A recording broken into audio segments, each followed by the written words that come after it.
बंधो माताओं, राम आज सब प्रकार से संयम का पालन करना, बाकी आगे विधाता की इच्छा। संयम जीवन में यदि आ जाए तो सब काम पूरे हो जाते। राम करो सब संयम आजो, जो विधि कुशल निभाएं काजो। तो आज सब प्रकार से संयम का पालन करना, कल तुम राजा बनोगे। भगवान को सूचना देकर गुरु जी तो चले गए। अब भगवान बैठे हैं अपने आसन पे, बहुत फूट फूट के रोने लगे, बहुत रोने लगे। मां जानकी दौड़ कर आई कि प्रभु आप रो रहे हो, गुरु जी कोई अटपटी बात बोल दी, क्या क्या हो गया? जानकी जी, वैसे तो मैं भाग्यशाली हूं, मेरा जन्म रघुवंश में हुआ है, रघुकुल की सारी परंपरा भी मुझे अच्छी लगती है, लेकिन एक बात मुझे नहीं समझ में आती। हम चारों भाई साथ पैदा हुए, साथ पढ़े, साथ लिखे, साथ खेले, साथ कूदे, साथ विवाहित हुए, राजा बनाने का समय आया तो मुझे बनाया जा रहा है, अन्य भाइयों को छोड़कर मुझे राजा बनाया। ये मुझे परंपरा ठीक नहीं। विमल वंश यह अनुचित एक, विमल वंश यह अनुचित एको, बंधु बिहाई बड़े ही अभिषेको, बंधु बिहाई बड़े ही अभिषेको। विमल वंश यह अनुचित एको, बंधु बिहाई बड़े ही अभिषेक। अन्य सारे भाइयों को छोड़कर राजा बनाया जा रहा, मुझे ये परंपरा अच्छी नहीं लगती। देखिए, अंतर करिए कलिकाल के भाइयों का और त्रेता के भाइयों के स्वभाव का, विचार का अंतर कीजिए इस प्रसंग के माध्यम से। मैं तो वैसे भी बड़ा हूं, अयोध्या पूरी सम्मान करती है, अयोध्या के सब नर नारी मेरा सम्मान करते हैं, मेरे चारों भाई मेरा सम्मान करते हैं, मुझे प्रेम करते हैं, मुझे ही राजा क्यों बनाया जा रहा है? और महाराज और अयोध्या यदि राम की प्रसन्नता चाहती हैं तो राम को राजा नहीं, मेरे छोटे भाई भरत को राजा बनाए, तब राम को प्रसन्नता होगी, जब भरत राजा बनेगा। हाँ? वैसे ताली तो सबकी बजनी चाहिए थी, नहीं बजी। इसलिए नहीं बजी क्योंकि कलयुग के भाई तो अपने सगे भाई से मुकदमा लड़ते हैं, वो काहे को बजाएं ताली?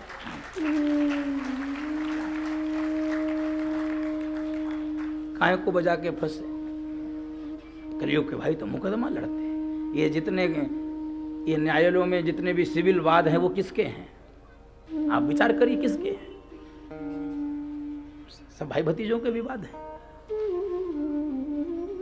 तो राम कथा कितनी प्रासंगिक है, किस सीमा तक प्रासंगिक है, आप विचार कीजिए, किस सीमा तक प्रासंगिक है राम कथा। मैं जब सुनाऊंगा आपको भरत चरित्र, आप सुनिएगा, पहले भी आपने सुना होगा, लेकिन मैं आपको और गहराई में उतारूंगा। कितनी प्रासंगिक है राम। आज क्या दुर्दशा हो रही है, एक मां के उदर से प्रकट भये दो भाई उसी मां के सामने लड़ते हैं, उस मां पर क्या बीतती होगी? कभी विचार किया किसी ने? और किन वस्तुओं के लिए, किन व्यवस्थाओं के लिए, किन तुच्छ चीजों के लिए? मां की कोख से ज्यादा कीमत हो सकती है क्या उसकी? बंधो माताओं, यही राम कथा का सूत्र, यही सार है कि भाई भाई प्रेम से रहें। और निवेदन कर दूं, कलयुग में इससे बड़ी कोई शक्ति नहीं है। जिन परिवारों में भाई भाई एक रहते हैं बंधु माताओं, कोई उनका बाल बांका नहीं बिगाड़ सकता। ये मेरे व्यासपीठ है, कोई बाल बांका, बड़ा से बड़ा व्यक्ति धाराशायी हो जाएगा उसकी उनकी संगठन शक्ति को देखकर।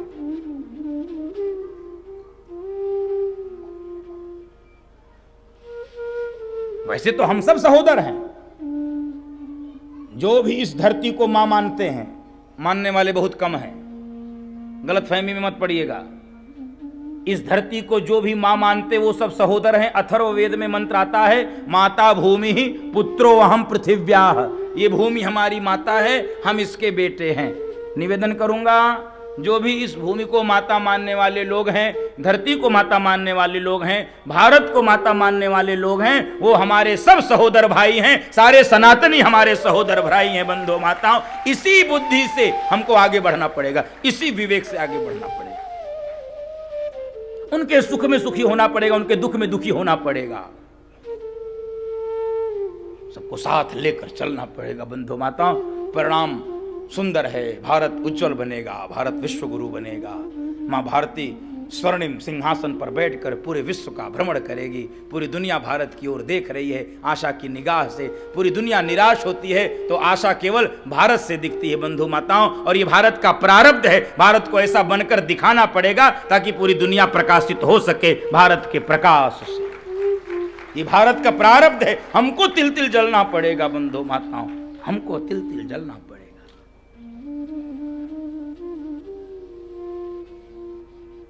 बंधु बिहाय बड़े ही अभिषेक हो, मेरा भरत राजा बने। और इधर तैयारियां हो रही हैं, देवताओं के यहां इमरजेंसी मीटिंग कॉल हुई, आपातकालीन बैठक देवताओं के यहां। और उस बैठक में अध्यक्षता के लिए बुलाया गया सरस्वती जी को। सरस्वती जी आ गई। देवताओं ने कहा कि सरस्वती जी आपसे एक अनुरोध है। क्या? अयोध्या जाइए, राम का राज्याभिषेक होने वाला है, राज्याभिषेक के उत्सव को टालिए, उत्सव को टालिए। सरस्वती जी ने कहा दिमाग ठीक है कि नहीं तुम लोगों का? हे देवताओं, देवताओं ने कहा दिमाग तो हमारा ठीक, हम देवता हैं। कहने नहीं, देवता होने से दिमाग ठीक नहीं होता है। कई बार ज्यादा दिमाग ऊपर बैठने वालों का दिमाग खराब होता है। कई बार जो ऊपर बैठते हैं उन्हीं का दिमाग खराब होता है। ऐसा नहीं कि ऊपर बैठने से दिमाग ठीक हो जाएगा। सरस्वती जी डांट रही है। ऊंचा निवास नीच कर तूती, ऊंचा निवास नीच कर तूती, देखी न सक ही पराई विभूति, देखी न सक ही पराई विभूति। रहते ऊंचे आसन पे हो और सोच इतनी नीची है। ऊंचे आसन मिलने से कोई बड़ा नहीं होता है। गीध और चील तो आकाश की ऊंचाइयों में उड़ते हैं, लेकिन उनकी दृष्टि सदैव धरती पर पड़े सड़े मांस के लोथड़ों और टुकड़ों पर रहती है। उड़ते तो आकाश में है, दृष्टि कहाँ रहती है? ऊंचे उड़ने से कोई ऊंचा नहीं होता, ऊंचे बैठने से कोई ऊंचा नहीं होता है बंधु माताओं। कई बार नीचे बैठने से भी यदि उसका आचरण पवित्र होता है, उसको भी ऊंचा मान लिया जाता है। और ऊंचा बैठने वाला भी नीचा हो सकता है, गिर सकता है। आचरण ही व्यक्ति को, सदाचार ही व्यक्ति को। अरे वो सूत्र है मानस में, इसलिए बहुत विस्तार हो जाता है कथा का बंधु माताओं। पता भी नहीं चलता कब कथा कहां पहुंच जाती है। बहुत सूत्र हैं और उन्हीं सूत्रों को परोसने का काम इस व्यासपीठ का है। केवल लीला सुनाना व्यासपीठ का लक्ष्य नहीं है बंधु माताओं।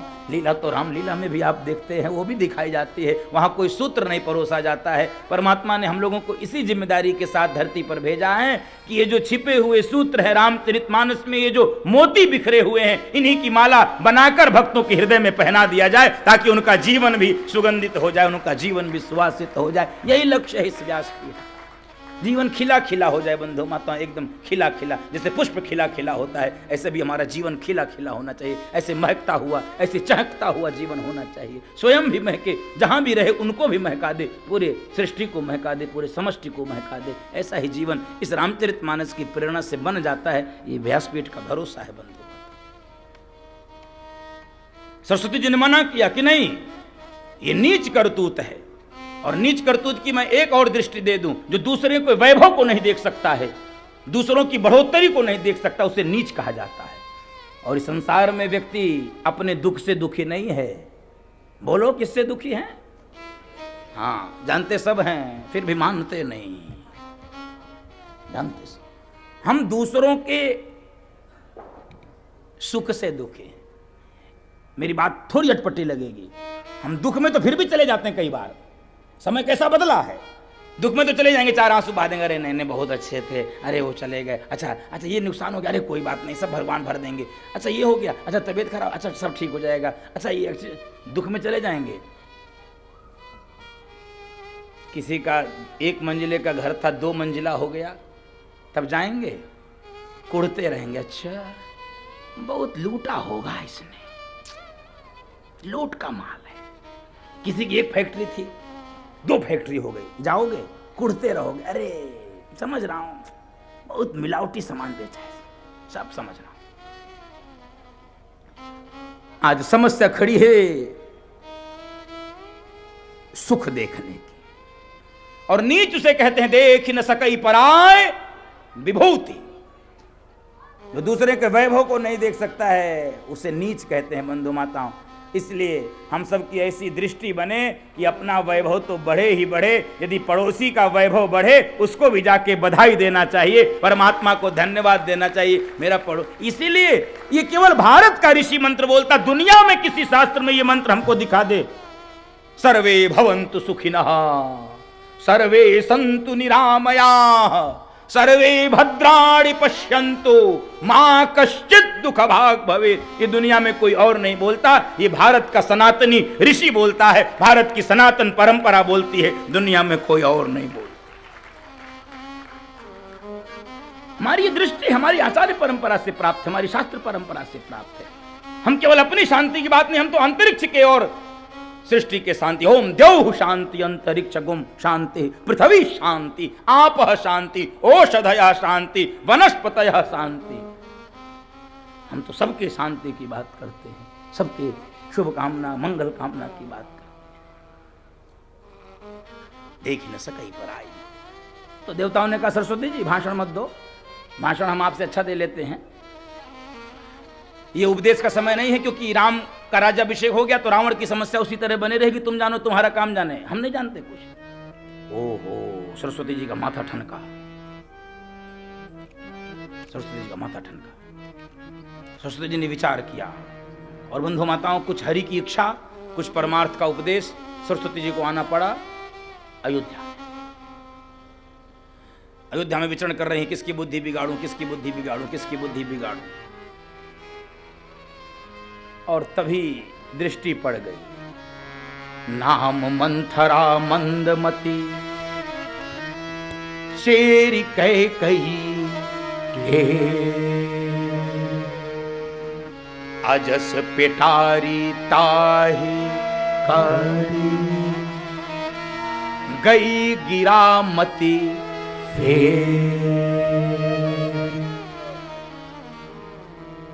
मंथरा, मंथरा पर दृष्टि पड़ गई। मंथरा कौन है? बहुत लोग कहते हैं मंथरा दासी है, नौकरानी है, कुबड़ी है, कोई हैसियत उसकी नहीं है। ए भैया, मंथरा को इतना छोटा मत समझना। मैं व्यासपीठ से निवेदन करूं, रामचरितमानस की सबसे ताकतवर प्राणी का नाम है मंथरा। मानस की सबसे ताकतवर प्राणी कौन है? मंथरा। आप अभी नहीं मानोगे, थोड़ी देर बाद मानोगे।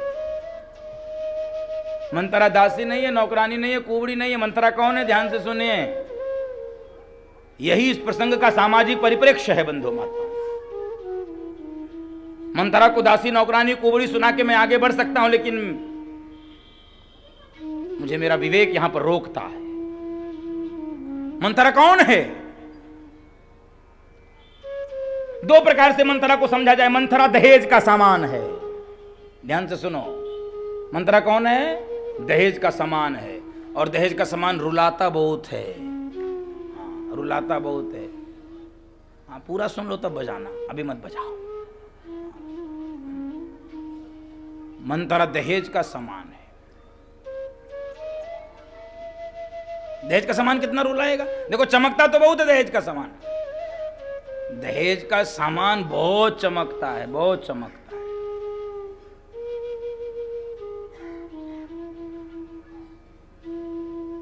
बहुत चमकता है।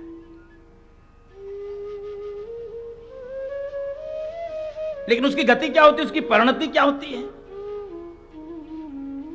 उसकी परिणति ठीक नहीं होती है।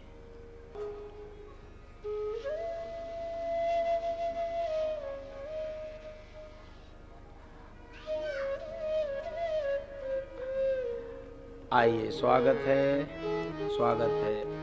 उत्तर प्रदेश